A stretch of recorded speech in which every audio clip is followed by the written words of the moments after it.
आणि एकीकडे कृषी मंत्री वारंवार वादग्रस्त वक्तव्य करतायत तर दुसरीकडे त्यावर पांघरुण घालताना राष्ट्रवादीच्या नेत्यांची दमछाक होती।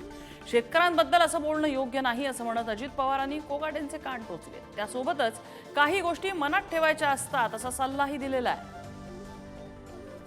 माझ्याशी सारखा या ठिकाणी पाठपुरावा सुरू असतो आणि जाणीवपूर्वक त्यांनी मला हे या ठिकाणी कृषीचं खातं दिले। आपल्याला कल्पना आहे ही तशी ओसाडगावचीच पाटीलकी आहे, पण कसं असलं तरी सुद्धा त्यामध्ये सुद्धा चांगलं काम करता येऊ शकतं।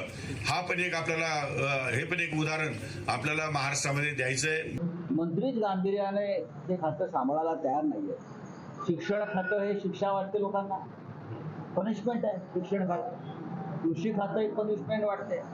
मग काय तर नगरविकास खातं, महसूल खातं ही मलईदार खाती जी आहेत ही सगळ्यांना हवी आहे, पण जनतेच्या हिताची, राज्याच्या कल्याणाची शिक्षण, कृषी, उच्च शिक्षण या खात्यामध्ये मंत्र्यांना अजिबात रस नाही।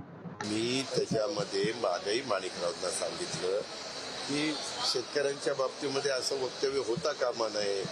त्याच्यामध्ये आता शेवटी तो आपला बळीराजा आहे, तो लाखाचा पोशिंदा आहे। त्याच्यामध्ये सगळ्याच गोष्टी आता आम्हालाही माहिती आहे, आम्ही पण शेतकरी आहोत, परंतु काही गोष्टी बोलून कशाला दाखवायच्या, मनात ठेवायच्या। त्यांना अजून सवय नाही मनात ठेवायची, त्याच्यामुळे असलं होतं। फार महाग आता मला जास्त महागात सांगते।